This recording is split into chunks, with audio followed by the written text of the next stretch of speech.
Good morning, students. Myself, Kirti Rani from Government Senior Secondary School, Barwala. आज की Edusat की video में आपका स्वागत करती हूँ। आज +1 बिजनेस स्टडी के इंटरनेशनल ट्रेड से रिलेटेड कुछ टॉपिक लेकर आए हैं हम। Today's topics are scope of international trade, अंतर्राष्ट्रीय व्यापार का क्षेत्र। दूसरा टॉपिक है ways of entering international trade, अंतर्राष्ट्रीय व्यापार में प्रवेश के तरीके। इन दोनों टॉपिक को हम डिटेल में पढ़ेंगे आगे। तो पहला टॉपिक रहेगा हमारा अंतर्राष्ट्रीय व्यापार का क्षेत्र। मीन्स इसमें क्या क्या चीज़ें इंक्लूड होती हैं ये बताने जा रहे हैं। हाँ जी, तो स्कोप ऑफ इंटरनेशनल बिजनेस, अंतर्राष्ट्रीय व्यापार के क्षेत्र में सबसे पहले आता है trading. Trading means export and import of goods, वस्तुओं का आयात और निर्यात। जब कोई देश किसी दूसरे देश को वस्तुएं बेचता है तो वह उसका निर्यात व्यापार है, मीन्स वो वस्तुओं का निर्यात कर रहा है। और जब कोई दूसरे देश से वस्तु खरीदता है तो इसका मतलब वो आयात कर रहा है। तो ट्रेडिंग के अंतर्गत वस्तुओं का आयात और निर्यात आता है। मीन्स एक देश किसी दूसरे देश को वस्तु बेच रहा है या उससे वस्तुएं खरीद रहा है। ठीक है, हर एक देश में इस उद्देश्य के लिए कोई ना कोई यूनिट्स एस्टेब्लिश की जाती हैं। ठीक है ना, कुछ इकाइयां स्थापित की जाती हैं जो वस्तुएं खरीदती और बेचती हैं। जैसे कि हम इंडिया की बात करें, इंडिया में एक्सपोर्ट हाउसेज हैं और स्टार ट्रेडिंग हाउसेज हैं जो कि वस्तुओं का आयात और निर्यात करती हैं। सेकंड जो अंतर्राष्ट्रीय व्यापार के अंतर्गत आता है वो है आयात और निर्यात, सेवाओं का आयात और निर्यात, export and import of services. देखिए, गुड्स और सर्विसेज में फर्क है। गुड्स में कोई ना कोई फिजिकल प्रोडक्ट होगा, ऐसा कोई प्रोडक्ट जिसकी फिजिकल एग्जिस्टेंस है, मतलब उसका अस्तित्व है, आप उसे देख सकते हैं, आप उसे छू सकते हैं। लेकिन जो सेवाएं होती हैं, आपको पता है, उसे हम देख नहीं सकते, छू नहीं सकते, महसूस कर सकते हैं। जैसे हम आमतौर पर आपको समझाते हैं कि डॉक्टर हमें सर्विस देता है, जितने भी प्रोफेशनल्स हैं, टीचर्स हैं, वो हमें सर्विस प्रोवाइड करते हैं, वो हमें कोई प्रोडक्ट नहीं बेचते। इसी तरीके से इंटरनेशनल बिजनेस में भी एक देश किसी दूसरी देश से सेवाएं ले सकता है। विभिन्न देश आपस में सेवाओं का आदान प्रदान करते हैं, आयात और निर्यात करते हैं। तो सेवाओं का आदान प्रदान अंतर्राष्ट्रीय व्यापार के क्षेत्र में आता है। सेवाओं में आप बैंकिंग सेवाएं, बीमा की सेवाएं और आईटी कंसल्टेंसी हो गया, ये सब इंक्लूड कर सकते हैं। थर्ड पॉइंट जो इसमें इंक्लूड है वो है आउटसोर्सिंग। आउटसोर्सिंग का मतलब होता है जब एक फर्म अपना कोई काम किसी दूसरी फर्म से करवाती है तो उसे आउटसोर्सिंग बोलते हैं। इंटरनेशनल वे में हम बात करें तो किसी एक कंट्री की कोई कंपनी जब अपना कोई काम किसी दूसरी कंट्री की कंपनी से कराती है तो उसे इंटरनेशनल आउटसोर्सिंग कहते हैं। ठीक, आपको और समझाएं तो जैसे कोई कंपनी कोई प्रोडक्ट प्रोड्यूस कर रही है, सपोज कर लो कार प्रोड्यूस कर रही है। ठीक है, यूएसए की कोई कंपनी है जो कि कारों की मैन्युफैक्चरिंग में इंडल्ज है, तो वो कार मैन्युफैक्चरिंग करती है। लेकिन जो कार के पार्ट्स हैं, कुछ पार्ट्स जैसे सीट्स हो गई, व्हील्स हो गए, वो इंडिया की किसी कंपनी से बनवा लेती है और उन पार्ट्स को लेकर फिर फिनिश्ड गुड्स में यूज करती है और अपना फिनिश्ड गुड्स तैयार कर लेती है।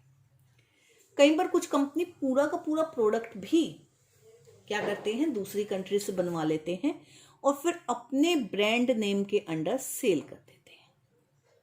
तो आउटसोर्सिंग में हम सर्विस दूसरी जगह से लेते हैं। इसमें 2 कैटेगरी इंक्लूड की है हमने। First is sourcing and marketing, sourcing और विपणन। इसमें क्या होता है, कोई फॉरेन कंपनी, मतलब एक देश की जो कंपनी है वो क्या करती है, किसी दूसरे देश में अपनी यूनिट एस्टेब्लिश कर लेती है, अपनी एक इकाई स्थापित कर लेती है। ऐसा वो इसलिए करती है क्योंकि उस देश में जो संसाधन हैं वो सस्ते हैं। उन सस्ते संसाधनों का फायदा उठाकर वो वहां पर सस्ते दामों में प्रोडक्ट प्रोड्यूस कर लेती है और फिर वो जो फिनिश्ड प्रोडक्ट है उसे अपनी कंट्री में और प्रोड्यूसर कंट्री में, दोनों ही कंट्रीज में सेल कर सकती है और भी कंट्रीज में सेल कर सकती है। मीन्स प्रोडक्ट प्रोड्यूस किसी और कंट्री में हो रहा है और सेल डिफरेंट कंट्रीज में हो रहा है। तो इंटरनेशनल बिजनेस हो गया। नेक्स्ट है global sourcing for production. Global sourcing भी आउटसोर्सिंग का ही, इंटरनेशनल आउटसोर्सिंग का ही एक एग्जांपल है। इसमें कंपनियां क्या करती हैं,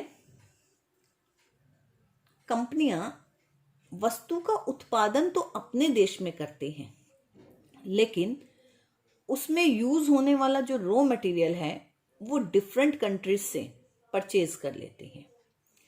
जिस भी कंट्री में जो रॉ मटेरियल सस्ता मिल जाता है, इजीली अवेलेबल होता है, वहां से रॉ मटेरियल इकोनॉमिक रेट पे परचेज कर अपनी कंट्री में फाइनल प्रोडक्ट प्रोड्यूस करती है। ठीक, तो ग्लोबल सोर्सिंग फॉर प्रोडक्शन में क्या किया जाता है, बाहर से कच्चा माल मंगवाया जाता है, प्रोडक्शन अपनी ही कंट्री में की जाती है। तो यहाँ भी 2 देश इंक्लूड हो गए, इसलिए ये भी किसके अंतर्गत आता है, अंतरराष्ट्रीय व्यापार के अंतर्गत आता है। 4th पॉइंट है अपना फॉरेन इन्वेस्टमेंट। फॉरेन इन्वेस्टमेंट, विदेशी निवेश।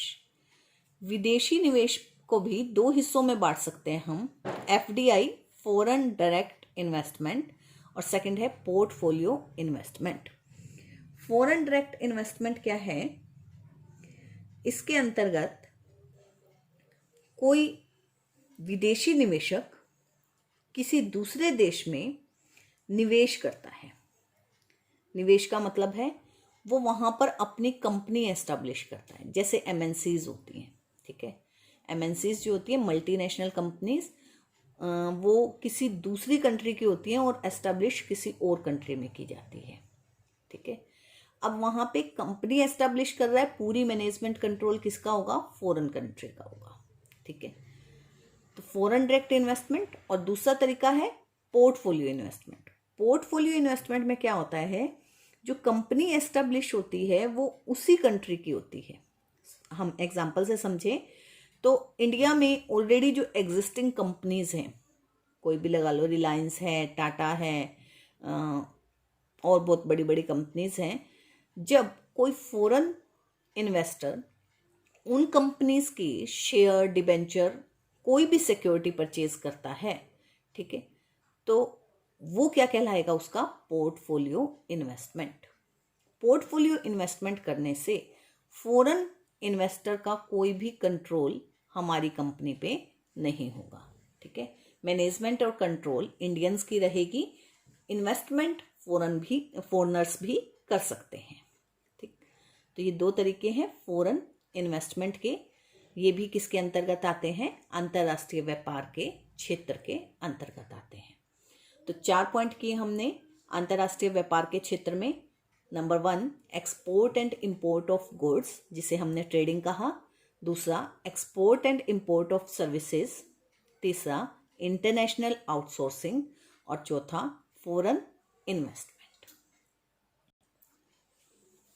हाँ जी, तो नेक्स्ट टॉपिक है हमारा veg of entering international business, अंतरराष्ट्रीय व्यापार में प्रवेश के तरीके।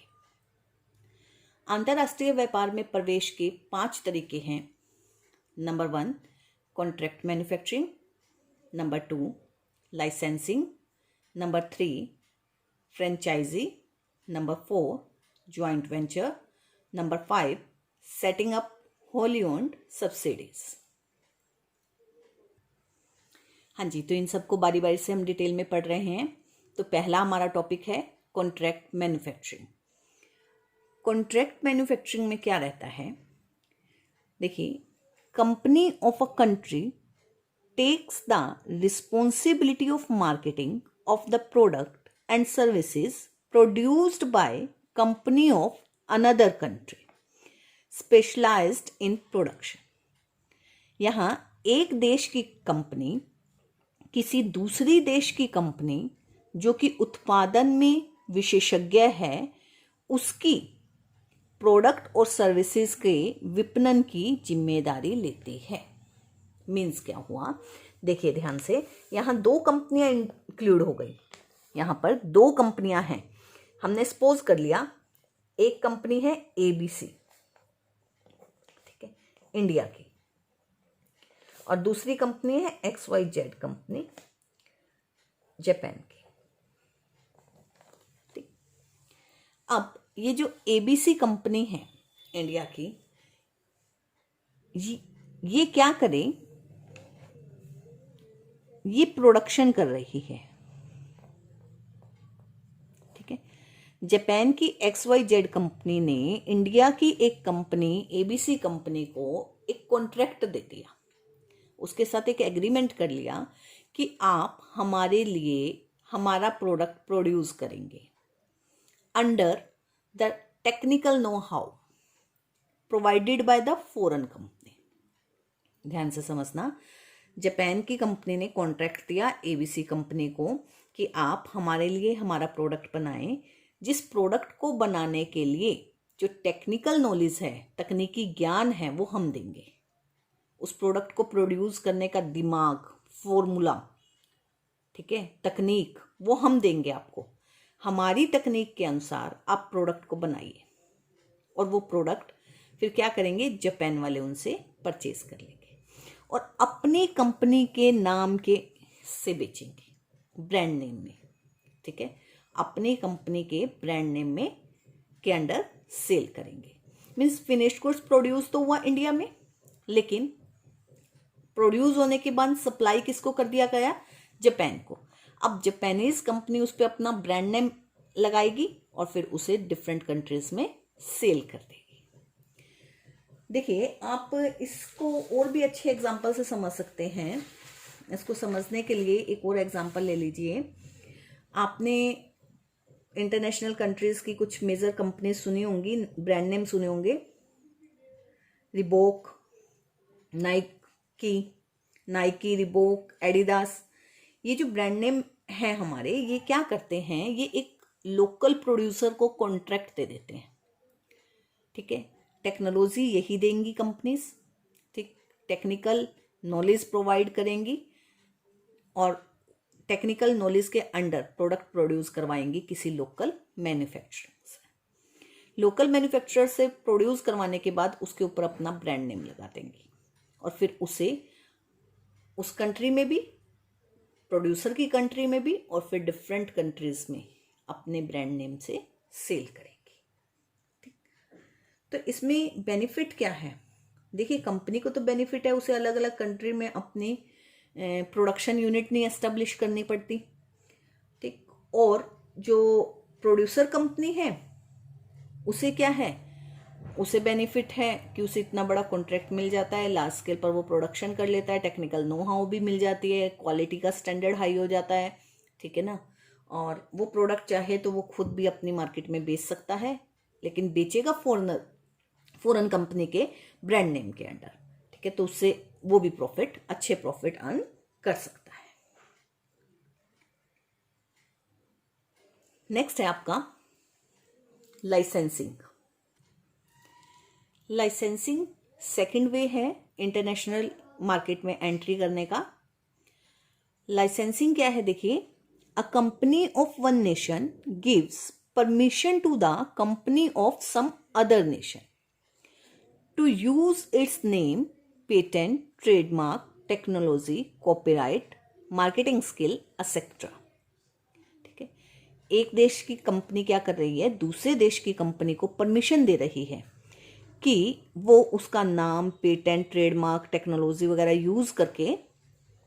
यूज कर सकती है to help the other company sell the products produce by itself. किस लिए यूज कर सकती है? जो उस कंपनी ने प्रोडक्ट प्रोड्यूस किए हैं उन प्रोडक्ट्स को सेल करने के लिए, उसको सेल करने में हेल्प प्रोवाइड करने के लिए वो परमिशन दे देती है कि आप हमारा पेटेंट, हमारे ट्रेडमार्क, टेक्नोलॉजी वगैरह यूज कर सकते हैं। तो लाइसेंसिंग क्या है? एक तरह की परमिशन है।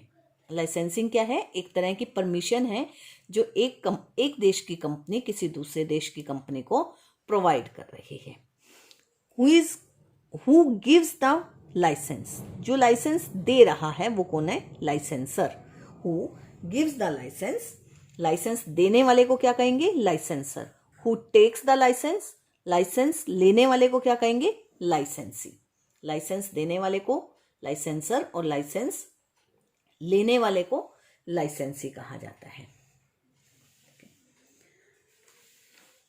हाँ जी, आपको मैं बता दूं कि लाइसेंस देने वाली कंपनी को क्या फायदा है, क्यों वो किसी दूसरे देश की कंपनी को अपना ब्रांड नेम यूज करने देगी। इसके बदले में वो उससे चार्ज करती है रॉयल्टी, फीस लेती है उससे, ठीक है, रॉयल्टी या फीस चार्ज की जाती है।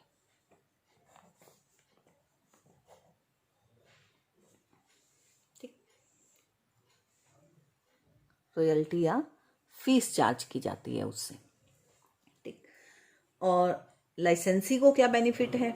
लाइसेंसी को बेनिफिट है कि जो वेल रेप्यूटेड कंपनी है उसके नाम से वो प्रोडक्ट सेल कर सकता है, तो इजीली उसके प्रोडक्ट सेल हो जाते हैं। हाँ जी, अंतर्राष्ट्रीय व्यापार में प्रवेश का हमारा तीसरा तरीका है फ्रेंचाइजी। आजकल बहुत फेमस है ये तरीका अंतर्राष्ट्रीय व्यापार करने का, बहुत ही मॉडर्न स्टाइल है ये।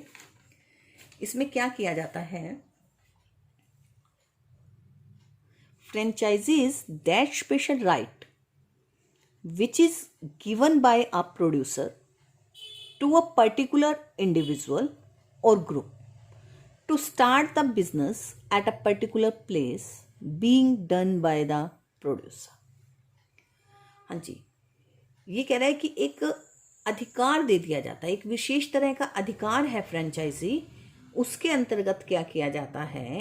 एक प्रोड्यूसर किसी व्यक्ति को या किसी ग्रुप को ये अधिकार दे देता है कि वो किसी पर्टिकुलर प्लेस पर अपना बिजनेस शुरू कर सकता है, वो बिजनेस जो प्रोड्यूसर कर रहा है। ठीक है, प्रोड्यूसर द्वारा किया गया बिजनेस, बिल्कुल सिमिलर बिजनेस कोई इंडिविजुअल किसी दूसरे प्लेस पर स्टार्ट कर सकता है, उसका जो अधिकार है वो प्रदान किया जाता है प्रोड्यूसर के द्वारा। Who grants this right? जो ये अधिकार देता है वो क्या कहलाता है? फ्रेंचाइजर। To whom granted? जिसको ये अधिकार दिया जाता है उसे बोलते हैं franchisee. And this agreement is known as franchisee agreement. हाँ जी, अब इसका एग्जाम्पल समझिए और अच्छे से क्लियर हो जाएगा ये। आपने मैकडोनल्ड का नाम सुना होगा, ठीक है, फास्ट फूड का में काफ़ी अच्छा नाम है उनका, मैकडोनल्ड का। तो मैकडोनल्ड कंपनी के आपने इंडिया में जगह जगह आउटलेट देखे होंगे, जबकि ये एक फॉरेन कंपनी है। ठीक है, एक फॉरेन कंपनी ने इंडिया के किसी इंडिविजुअल को फ्रेंचाइजी प्रोवाइड कर दी कि वो इंडिया में किसी पर्टिकुलर प्लेस पर उसके द्वारा बनाया गया प्रोडक्ट, मतलब फास्ट फूड, मैकडोनल्ड के अंडर जो जो फास्ट फूड सेल किए जाते हैं वो सभी फास्ट फूड सेल कर सकता है। लेकिन ध्यान रखना है, ब्रांड नेम प्रोड्यूसर का यूज़ होगा, नाम मैकडोनल्ड ही होता है, कोई और नहीं होता। यहाँ पे ये भी ध्यान रखें कि जो रॉ मटेरियल होता है वो भी फ्रेंचाइजर ही प्रोवाइड करता है, क्योंकि अगर यहाँ की इंडिया की जो कंपनी इंडिविजुअल है जिसने फ्रेंचाइजी ली, अगर वो अच्छी क्वालिटी का प्रोडक्ट नहीं देगा, अच्छी सर्विस कस्टमर को नहीं देगा, तो नाम तो खराब होगा किसका? मैकडोनल्ड का। ठीक है ना। तो मैकडोनल्ड की गुडविल खराब ना हो इसलिए क्या किया जाता है, मैकडोनल्ड के द्वारा सारी रॉ मटेरियल और टेक्निक वगैरह सब शेयर की जाती है फ्रेंचाइजर के द्वारा। इस फ्रेंचाइजी एग्रीमेंट में भी जो फ्रेंचाइजर है वो फी चार्ज करता है, और ये जो फी है ये पीरियोडिकली होती है। आपको टाइम टू टाइम इसे रिन्यू कराना पड़ता है। मीन्स 1 साल के लिए अगर आपने फीस भरी है तो 1 साल के लिए ही आपको राइट मिलेगा। नेक्स्ट ईयर आपको फिर फ्रेंचाइजी लेनी पड़ेगी अगर आप चाहें तो। यहाँ पे ये भी ध्यान रखिए कि कंटिन्यूस जो कंट्रोल रहता है वो फ्रेंचाइजर का रहता है, ठीक है, क्योंकि उसे ये चिंता रहती है कि फ्रेंचाइजी कभी भी क्वालिटी से कॉम्प्रोमाइज़ ना करे, कस्टमर को अच्छी सर्विस प्रोवाइड करे ताकि उसका नाम खराब ना हो। तो इससे बेनिफिट प्रोड्यूसर को भी रहता है, फ्रेंचाइजी को भी रहता है, कंज्यूमर को भी रहता है। प्रोड्यूसर को तो क्या बेनिफिट है, प्रोड्यूसर को मार्केट मिल जाती है, बिना इन्वेस्ट किए उसे बहुत बड़ी मार्केट मिल जाती है। अलग अलग कंट्रीज़ में, इंटरनेशनल मार्केट में वो एंट्री कर सकते हैं। इन्वेस्टमेंट उसकी कुछ भी नहीं लगी, बल्कि उसे तो फीस मिली है। ठीक, लार्ज स्केल पर प्रोडक्शन हो जाएगा, इतनी ज़्यादा डिमांड होगी तो उसकी भी बेनिफिट उसे मिलेंगे। फ्रेंचाइजी को बेनिफिट है, उसे रेडीमेड मार्केट मिल गई, क्योंकि प्रोडक्ट से तो ऑलरेडी लोगों को पता है ये प्रोडक्ट है और इसकी क्वालिटी अच्छी है, तो उसे कोई ज़्यादा एफर्ट्स नहीं करने पड़ते, उसे रेडीमेड मार्केट मिल जाती है और इजीली वो प्रोडक्ट को सेल कर सकता है। कंज्यूमर को बेनिफिट हो गया कि उसका स्टैंडर्ड ऑफ लिविंग बढ़ गया। जो प्रोडक्ट इंटरनेशनल मार्केट में जाके उसे लाने पड़ेंगे, वो तो प्रोडक्ट लाना उसे काफ़ी कॉस्टली पड़ेगा, वो उसे उसकी होम कंट्री में मिल रहे हैं, तो उसके लिए बेनिफिट है कि उसे दूसरे देशों के प्रोडक्ट भी यूज़ करने को मिल रहे हैं, जिससे कि उसका स्टैंडर्ड ऑफ लिविंग इंक्रीज हो जाएगा।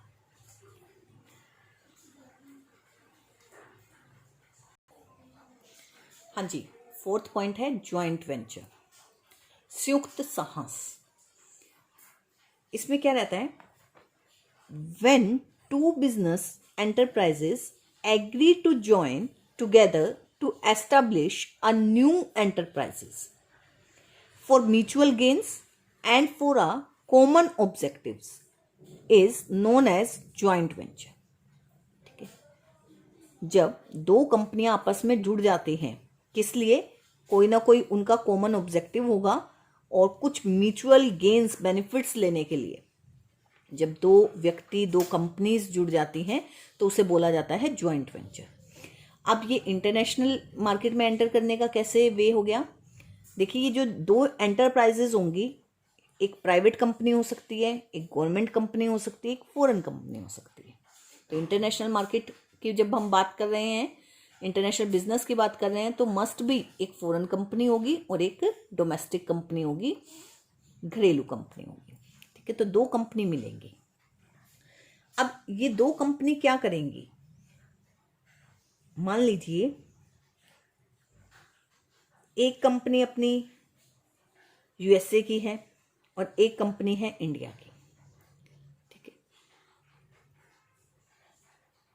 दोनों कंपनी में क्या करती हैं, कोई बहुत बड़ा इंफ्रास्ट्रक्चर डेवलप करने का कोई कॉन्ट्रैक्ट है, मतलब पुल या ब्रिज बनाने का कॉन्ट्रैक्ट है, तो वो कॉन्ट्रैक्ट वो ले लेते हैं। उसमें मेन क्या है, जो यूएसए की कंपनी है उनकी जो टेक्नोलॉजी है वो बहुत अच्छी है, और जो इंडिया की कंपनी है वो उन्हें सस्ते दामों पर लेबर प्रोवाइड कर सकती है, वर्कर्स प्रोवाइड कर सकती है। ठीक है, तो ये दोनों कंपनी क्या करती हैं, ज्वाइन हो जाती है ताकि सस्ते दामों पर वर्कर मिल जाए, अच्छी टेक्नोलॉजी हो, तो वो जो कॉन्ट्रैक्ट है एक इंफ्रास्ट्रक्चर डेवलप करने का, वो कॉन्ट्रैक्ट ये पूरा कर सके। अब इन दोनों के मिलने से क्या हुआ, देखो रिसोर्सेज इंक्रीज हो गए, ठीक, उनकी कैपेसिटी बढ़ गई, ज़्यादा काम कर सकेंगे वो, नई मार्केट मिल गई, टेक्नोलॉजी बहुत बढ़िया हो गई और कुछ नई इनोवेशन भी कर सकते हैं वो, ऐसा प्रोडक्शन की कॉस्ट कम हो जाएगी। ठीक है, और ब्रांड नेम, एक नए ब्रांड नेम के अंडर वो काम कर सकते हैं। तो इससे क्या है, दोनों ही कंपनियों को प्रॉफिट हो जाता है। पर ध्यान रखना कि जॉइंट वेंचर किसी कॉमन ऑब्जेक्टिव के लिए बनाया जाता है, कॉमन ऑब्जेक्टिव। जैसे ही ये ऑब्जेक्टिव कंप्लीट हो जाता है वैसे ही इनका जॉइंट वेंचर खत्म हो जाता है और उस जॉइंट वेंचर से होने वाले प्रॉफिट को आपस में ये बांट लेते हैं। ठीक है, जैसे ही जॉइंट वेंचर ओवर हो जाता है, मीन्स ये कॉमन ऑब्जेक्टिव पूरा हो जाता है, ऑब्जेक्टिव के पूरा होते ही इन दोनों का रिलेशनशिप भी ओवर हो जाता है और उस व्यवसाय से जो इन्होंने मिलके किया उससे होने वाले लाभ को ये आपस में बांट लेते हैं और उसके बाद अगर चाहें तो किसी नए जॉइंट वेंचर में ये एंटर कर सकते हैं, अदरवाइज इनका रिलेशनशिप ओवर हो जाता है। हाँ जी, लास्ट और फाइनल 5th पॉइंट है हमारा wholly owned subsidiaries. Wholly owned subsidiaries क्या होती हैं?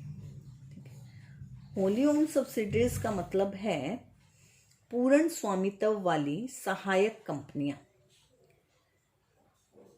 जैसे कि आपको पता है सहायक कंपनी क्या होती है। एक सहायक कंपनी होती है जब कोई कंपनी किसी दूसरी कंपनी के 50% से ज़्यादा शेयर्स परचेज कर लेती है तो वो कंपनी उस परचेज करने वाली कंपनी की सहायक कंपनी कहलाती है।